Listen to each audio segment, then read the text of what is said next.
শীতকাল মানেই নলেন গুড়, আর নলেন গুড় দিয়ে অনেক রেসিপিই হয়। আজ আপনাদের নলেন গুড় দিয়ে পাটিসাপটা বানানো দেখাবো। অনেক সময় পাটিসাপটা যখন বানানো হয় তখন মাঝে মাঝে ভেঙে যায়, ব্যাটারটা ঠিকঠাক তৈরি হয় না। আজ আপনাদের সমস্ত টিপস দিয়ে পারফেক্ট পাটিসাপটা বানানো দেখাবো। চলুন শুরু করি। প্রথমেই কাঁচের বাটির 1 বাটি চালের গুঁড়ি নিয়ে নিয়েছি, আর হাফ বাটি সেই বাটির পরিমাণে আটা নিয়ে নিয়েছি। আপনারা চাইলে ময়দা নিতে পারেন, আমি এখানে আটা নিয়েছি। অল্প একটু নুন, আর ওই বাটির পরিমাণে 1/4 সুজি নিয়ে নিয়েছি। চালের গুঁড়িটা বাজার থেকেই নেবেন, যেন চালের গুঁড়িটা খুব মিহি হয়। আর এখানে খোয়া বানিয়ে নিয়েছি আমি আগে থেকেই। আপনাদের যদি এই রেসিপি দরকার লাগে তো জানাবেন। খোয়া এবং ক্ষীর দুটো একসাথে আমি বানিয়েছি। আপনারা চাইলে শুধু খোয়াটাই বানাতে পারেন, বাজার থেকেও কিনতে পারেন। অল্প পরিমাণে ঘি, চাইলে সাদা তেলও ব্যবহার করতে পারেন, আমি এখানে ঘি ব্যবহার করছি। আর এখানে নলেন গুড় বানানো হয়, একদম টাটকা খেজুর গুড় সকালে গিয়ে নিয়ে আসতে হয়। সেই খেজুর গুড় দিয়ে আজকে পাটিসাপটাটা বানাবো।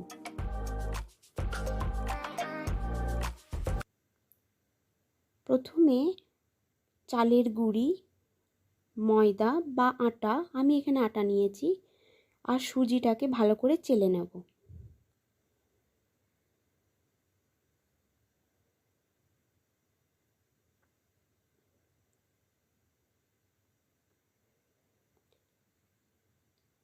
তিনটে দিয়ে দিলাম।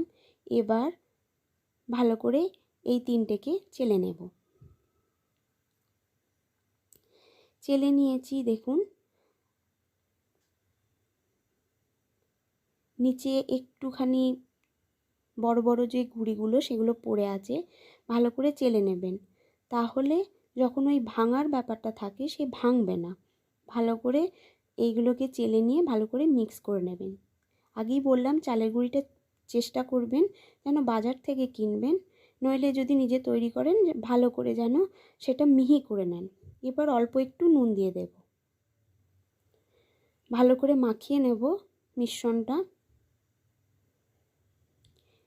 এবার যেই বাটির পরিমাণে জিনিসগুলো নিয়েছি সেই বাটির পরিমাণেরই একটা হাফ বাটির থেকে একটু বেশি নলেন গুড়টা নিয়ে নেব।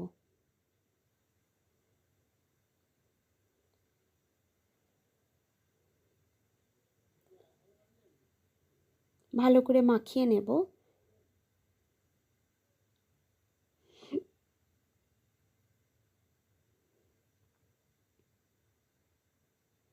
আপনারা চাইলে এখানে চিনি ব্যবহার করতে পারেন। যখন চিনিটা ব্যবহার করবেন চিনিটা ভালো করে গুঁড়িয়ে নেবেন, এবং যখন দেবেন চিনিটা তখন ভালো করে চেলে নেবেন।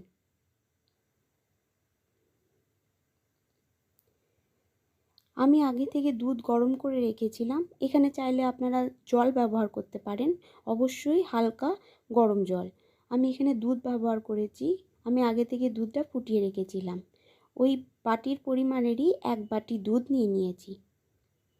ভালো করে এবার মিশ্রণটি মাখিয়ে নেব। আপনারা চামচ ব্যবহার করতে পারেন, চেষ্টা করবেন এই জাতীয় মিশ্রণ ব্যবহার করলে খুব ভালো হয়, ভালোভাবে মিশিয়ে যায়, কোনো দানা থাকে না। ভালো করে মিশিয়ে নেবেন। দেখুন ভালো করে মেশানো হয়ে গেছে। খুব ভালো করে মেশাবেন যেন দানা দানা না থাকে। আমি দেখিয়ে দিচ্ছি ব্যাটারটার থিকনেসটা কতটা হয়েছে, কীরকম হয়েছে। ঠিক এইরকমই আনার চেষ্টা করবেন। এবার এই ব্যাটারটিকে কিছুক্ষণের জন্য ঢাকা দিয়ে রেখে দেব। ঢাকা দিয়ে রেখে দেওয়ার পর এবার আমরা পুরটা তৈরি করে নেব। নারকেল বেটে নেব। আপনারা চাইলে নারকেল কোড়া বটি দিয়ে ভালো করে ওটা করতে পারেন, ওটা বেশি ভালো হয়। আমার কাছে ওই রকম জাতীয় বটি নেই, তাই আমি মিক্সিতে করেছি। কড়াই বসিয়ে দেব, কড়াইয়ে অল্প 1 চামচ ঘি দেব।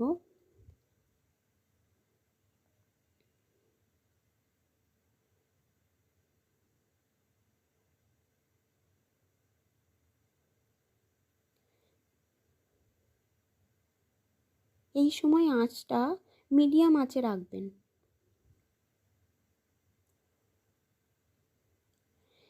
ঘিটা দেওয়ার পর আমরা ড্রাই ফ্রুটসগুলো দিয়ে দেবো। আমি এখানে কাজু আর কিশমিশ দিয়েছি, আপনারা চাইলে অন্য ড্রাই ফ্রুটসও দিতে পারেন, খেতে ভালো হয়।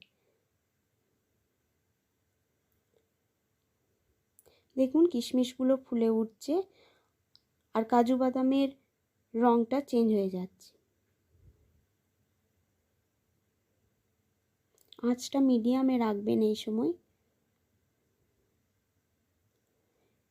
ভালো করে ভাজা হয়ে গেছে কাজু কিশমিশটা, এবার নারকেল কোড়াটা দিয়ে দেব।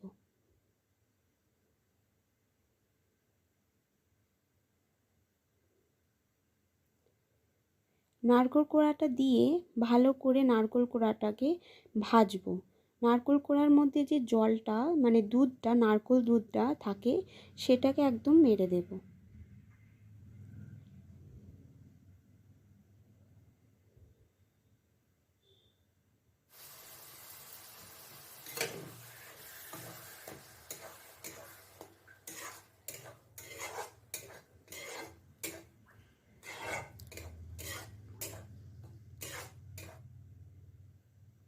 ভালো করে নাড়াতে থাকবেন যেন লেগে না যায়। এই সময় দেখবেন লেগে যায়। দেখুন দুধটা আস্তে আস্তে ফুটে ফুটে মরে যাচ্ছে। অনবরত নাড়াতে থাকবেন। পুরটা বানাতে একটু সময় লাগে। যখন জলটা অনেক কিছুটা মরে আসবে, ওই সময় ক্ষীরটা আর খোয়াটা দিয়ে দেব।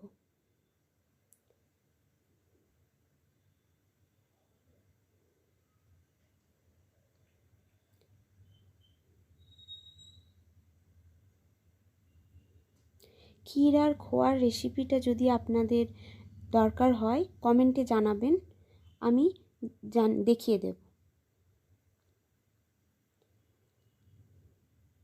ভালো করে নাড়াতে থাকবেন যতক্ষণ না জলটা একদম মরে যাচ্ছে, ঝরঝরে হয়ে যাবে পুরো জিনিসটা।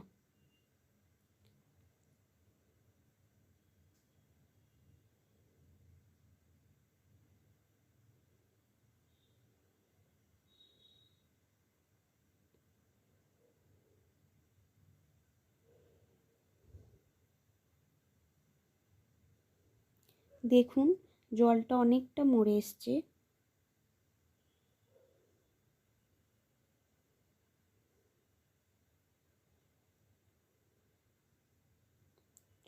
ভালো করে নাড়াতে থাকবেন।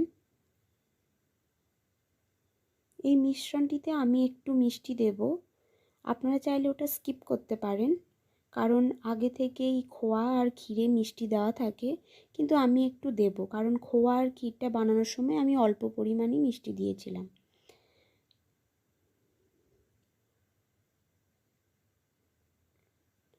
সাত আট চামচের মতো আমি নলেন গুড় দিয়ে দেব। আঁচটা পুরোটাই মিডিয়াম আঁচেই রাখবেন, আঁচটাকে হাই ফ্লেম করবেন না।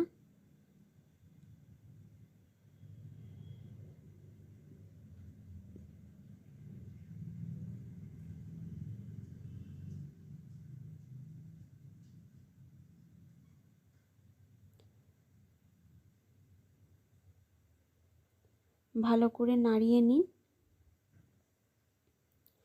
দেখুন মিশ্রণটা আমার একদম তৈরি হয়ে এসছে। এরকম ঝোড়ো ঝোড়ো হবে।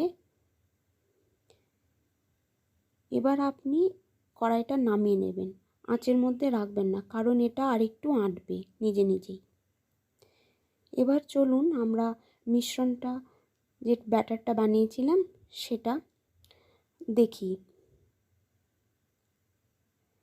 অনেক সময় সুজি দেওয়ার পর ব্যাটারটায় আঁটো আঁটো হয়ে যায়, আপনারা চাইলে এই সময় একটু জল দিয়ে আর একটু লিকুইড করে নিতে পারেন, কিন্তু আমার আর দরকার হবে না। এবার পাটিসাপটাটা বানিয়ে নিই। কড়াই অন করে দিয়েছি, ননস্টিক তাওয়া নিয়েছি। ননস্টিক তাওয়ায় এটা মিডিয়াম অথবা লো থেকে মিডিয়াম আঁচের মধ্যে রাখবেন। এবার তাওয়া গরম হয়ে গেছে, অল্প পরিমাণ তেল ব্রাশে করে একটু ঘষে দেবো। আপনারা কাপড় দিয়েও হালকা করে ঘষে দিতে পারেন। ব্রাশ যদি না থাকে হালকা সুতির কাপড় দিয়ে তেলটা দিয়ে ঘষে দেবেন।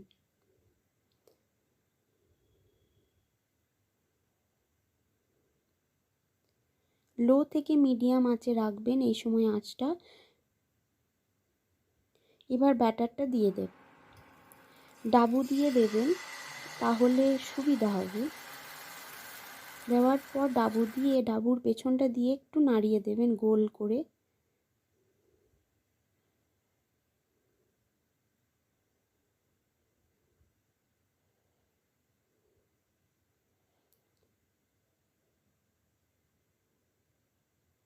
গরম যত হবে দেখতে পাবেন আস্তে আস্তে কালারটা একটু ফেড হবে। এখানে আমি আপনাদের পুরোটা দেখাচ্ছি। দেখুন আস্তে আস্তে কালারটা ফেড হচ্ছে।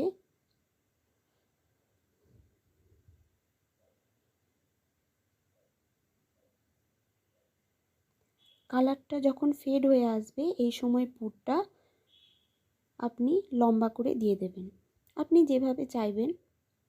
আমি এই দিক দিয়ে দিচ্ছি, আপনি চাইলে আড়াআড়িভাবেও দিতে পারেন।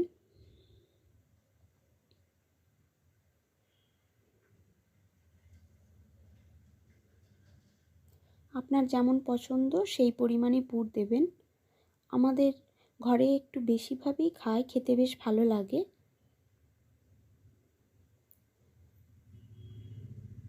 আস্তে আস্তে এবার পাল্টে পাল্টে এবার আস্তে আস্তে এই সময় এটা করতে হবে। আমি এখানে হাতে করেই করছি, আপনারা চেষ্টা করবেন চামচ দিয়ে করার, নাহলে হাতে পুড়ে যেতে পারে।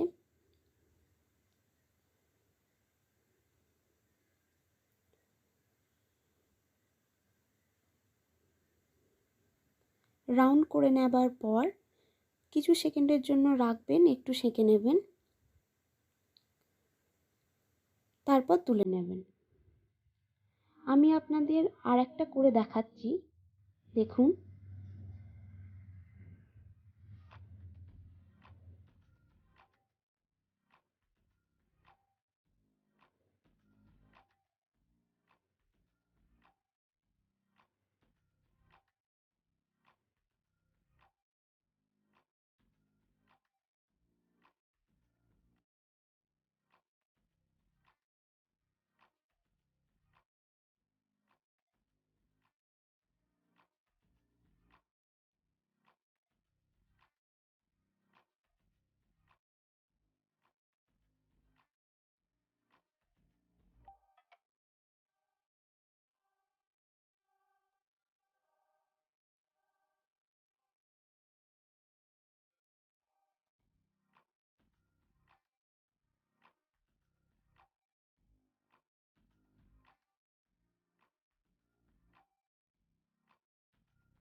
আমার পাটিসাপটাগুলো সব রেডি।